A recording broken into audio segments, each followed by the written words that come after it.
This is WSUR. I am Crazy G. We're going to go to the phone right now because I'm almost positive this is our interview. Is this Ciscandra Nostalghia? Hi, how are you? Do you know who this is? I'm doing well. I believe I do know who this is. Yes, this is Greg. Yes, it is. I want to thank you, first and foremost, for giving me this opportunity once again to interview you. I thank you. Thank you. Ladies and gentlemen, right now we are speaking with Ciscandra Nostalghia from the band Nostalgia. How is everything? I've been watching your status updates on Facebook. You've been here, there, and everywhere since I saw you last. Yes. Where was it that I actually? Where was that? That was Boston, Paradise Rock. Yes. Yes. I'm not very good with places. We finished tour and we've set up more dates. We're going to be playing a lot of festivals and going on tour with AFI. So it should be lovely. Correct me if I'm wrong. I don't know if you have a specific genre because your music is so versatile. What genre would you give the band Nostalgia on a personal level? I always deem the music emotive. I'm not really sure what genre that would be exactly, but everything brought from one single emotion each song does. So I suppose I would just say that it's emotive and it's shrouded in music. That's a perfect way to say it, really, because you can't put a label on your style. Can you tell us how the band Nostalgia came about? I had been living in this piano room because I had kicked out of my house. So I was living in this tiny piano room on campus and teaching myself how to play piano. And I started writing a few songs and soon discovered and just, set out to find a bandmate because I really wanted to flesh them out. I had a vision for them that I alone couldn't accomplish it as fast as I wanted to because that would take a lot of learning on my part that probably would have been years. So I wanted to find a bandmate who could help me with that, with orchestration and electronic sounds and things of that sort. So I looked online and I posted an ad that said that I was looking for someone that wouldn't essentially waste my time because I was so passionate and am so passionate, and I have a very hard time finding people that have the same spark that I do, and not in any kind of egotistical sense. I just mean that, there's many people that say that they want something, but when it comes down to it, they don't truly have a guttural need for it. And so I was looking for someone who had a guttural need for it, and I found my bandmate Roy, and we wrote I had been writing some songs, he'd been writing songs, we sent them back and forth, and I just loved what he was doing, and he loved what I was doing, and I didn't want to meet at first. I wanted to see if we could work on something together just through email, sending things back and forth through email, and so that's what we did. We worked on this one song called Golden Horse, and then I agreed to meet, and we met, and he was a very lovely person and very kind, and so we decided to spawn this band, and at first I really wanted to come up with band names. I didn't want to use my own name. I thought that maybe that was too centered around me, or I don't know what I was saying. I don't know what I thought. And he kept saying, this should be your last name, and so I came around to it, and we chose Nostalgia as a band name, and soon we got Adele, who's a live cellist on board, who's equally just as wonderful. I love her to death, and the band still exists today. I got to say you three together because I did catch that show and it was amazing. I've never seen a show. Actually, glad we had the opportunity to reconnect and do this over because I wanted to ask you a few things about your live show. It really is incredible. I've never seen, I'm used to going to some shows where honestly they're metal and they jump around, but you're so much more different. It's almost like you let the song take you over on stage. Does it take any work for you to get to that point?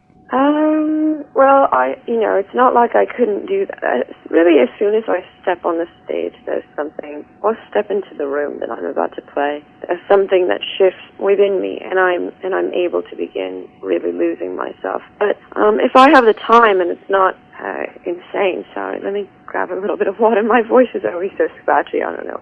I do like to have a silent space beforehand and really channel energy. But if I don't get that time, essentially it doesn't matter, because as soon as I step on the stage, I'm taken over by the audience's energy and connecting it to mine. And every show is different in that how I feel in relation to the audience is really important to the performance. And sometimes I'm more still, and sometimes I'm even more animated, and sometimes I'm still for a long period of time, and then I just, I've noticed in some videos that I hit myself like on my stomach or on my sides or I don't know where else, my head, and I become violent. And I think it's because I'm testing myself out, and I can get so lost in the music sometimes that I can get really still, because I'm channeling it at an enormous beats, and it just gets me very still. And I think it doesn't feel right to make a movement until I push myself out of it. And I guess in general that's my personality, and that's how I live my life. And when I make choices, I make them bold, and when I do things, I do everything wholeheartedly. I don't have any comprehension of what a hobby might be. I've never had a hobby. If I want to do something, I do it with all of me. So yes, I do let myself go on stage, and it's not that I hold absolutely no awareness, because I wouldn't want the people that, sometimes I'll bend down, I try to bend down and look people in the eye, and not as a way to intimidate at all. I'm not sure how people take it, but in that show in particular, it seemed to be taken really well, and I was looking at two people in particular, and they both started crying, and it was reassuring, because it made me know that they could see that I wasn't trying to intimidate, but I was trying to connect with them. And so I'm not completely unaware of the people in the audience, but at times I would say that I see it more of an amoeba, and I used to always see it as an amoeba. But no matter how large the audience is, it's extremely important to me to also remember that there's still individuals inside of it. So I try to come out, at least for moments, out of myself enough to connect to a few people in that way. Anybody who's listening out there in Radio Land, if you ever get the chance, definitely see a live show of Nostalgias, because you will be entertained. It was almost like I could feel you. It was that type of vibe. It was an awesome vibe. I want to talk about your most recent release for a few here, Chrysalis. It is an amazing outpouring of everything mixed in. It's a captivating musical sound. What was the process like writing this CD? Well, it was not easy because I treat every album, if I can say this in a positive way, as a time of abuse, but it's not like I'm hurting myself. It's like I'm beating myself to the core so that I can figure out how to just remove a few more layers. And that's not always easy on my psyche or I'm sure on my body. But a prominent theme in the album is the death of something and the rebirth of something else. And that's a continuous process of unveiling and unrobing. It's like the interminable man shaking off from himself. And I think of the surface skin as a snake and the butterfly from the chrysalis, all transitory towards a deeper state of awareness. And sometimes disrobing takes a certain amount of heat and pressure, hence the topic, one of the songs, Stockholm Syndrome, which I think is the fourth song on the record. I'm never good with this. It's either the fourth or fifth or third, I don't know. With the sound of moth wings is also prevalent throughout, exiting my mouth, flying into thigh. What's strange about that is somehow we made that tangible, as in it really actually sounds like it's exiting my mouth and flying into thigh. But it was very conceptual for me, and it was also just based in a time where I had just moved to Los Angeles, and I wasn't prepared. I wasn't ready for it. I was very scared. I had all my own ideas of what Los Angeles was going to be, and all of them were negative, and I thought that, I really couldn't emotionally handle the advertisements and very sensitive to things like that and sensitive to my surroundings. And to the point where it was just debilitating. I couldn't get in a car and drive down Sunset Boulevard without crying. And so I was really kind of locking myself up and thinking that there was no beauty here. And I was digging myself out of that while also unveiling a deeper part of me and figuring out who I am as an artist, but I think I'll always be figuring out who I am as an artist because I will constantly keep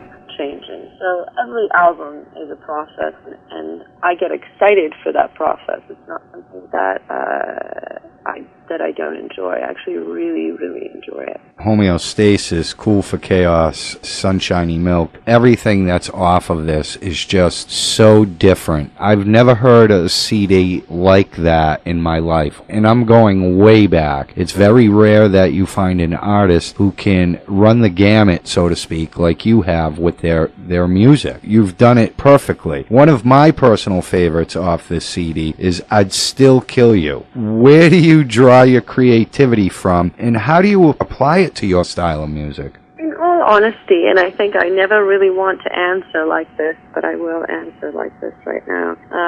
One of my biggest inspirations is love, and the fine line between health and unhealth, and I've never really been interested in what's completely healthy for me. So I have a tendency to get into relationships that aren't necessarily always healthy, but they certainly give me a different perspective on the idea and the ideals of love, what's possible, what maybe is considered impossible, and the communication between two people and what that creates. You're constantly making children with the person that you're with, and it can be children of thought and not necessarily children of form. And when I'm in that phase, I do write more, and I'm also fascinated with the idea that madly love someone that you also just constantly strangle. And so that song in particular, I'd Still Kill You. It's really touching on both extremes of that. The just loving someone so deeply that you're ready for them to just burn down. That's a very interesting perspective, because you can actually care for someone or something to a point like that. Right. So I do understand. It really is an amazing song. What was it like working with multi-platinum producer and mixer Dave Fortman? He mixed the record. He didn't produce it. It's self-produced, but he was very, very nice, and didn't have a big ego, and was open to suggestion and open to ideas, and it went pretty smooth. I've taken up a lot of your time right now. We got a couple more minutes, so I'm just going to try to ask you a couple quick ones. If you can answer them briefly, great. And if you can't, we'll just do one. Is there anything you'd like to say to the fans of Nostalgia? This is always a hard question for me because I feel like I want to say so many things. I'm just going to say thank you. You mentioned you've been on tour, and I know it was a pretty rigorous one. Can we expect anything else from Nostalgia in 2014 that we may not know about? I'm not sure what everyone knows about, but there's plenty of festivals this summer that we'll be doing, and then the AFI tour, and we're still booking more things, so it's kind of just coming into fruition as time passes. Your music is absolutely incredible. I haven't heard anything like it in years. It's almost like you're a different person on each song, and it's that was something that always used to make me insecure, and now I feel like I'm really ready to stand for that, because I feel that everyone has multiple people living inside of them, and unfortunately, as a society, we teach that we can only give one, we can only cultivate one, because that gives others a sense of safety and a sense of comfort, which really doesn't exist to begin with. But I really like helping people to feel that they can be whoever they would like to be in the moment, and it doesn't mean that they have to be the same person that they were in the last moment or the last day or the last week. I love adventure, and I love to adventure inside of myself, and I think that you can tell in the album that I'm adventuring throughout the different parts of myself and owning up to them and saying, this is me, and this is also me, and this is me, and this is also me. So I've come to accept it instead of worry over it. If the listeners haven't heard any of your stuff, I highly suggest, even if you don't go see them live, live. Get some of their music, listen to it, and just let yourself be absorbed by it. Right now, I want to take the time to once again thank you, Ciscandra Nostalghia. I want to thank New England Concert Reviews for setting this up for us. I wish you the best in anything and everything you do. Your music is creative genius. Keep on rolling with what you feel. I like it a lot. Working here at WSUR, I've learned to experiment and explore. And just like you said, a lot of your music, it feels that way. It feels like you can experiment and explore with it. And I like that. That's pretty cool. So I want to thank you for giving me that experience as well. I wish you the best. I hope you have incredible success with Chrysalis. I hope the festivals this summer are filled with nostalgia fans for you guys. To hopefully talk to you in the near future again, too. Yes. Yes, hopefully so. Love to talk soon. Rock and roll. talk soon.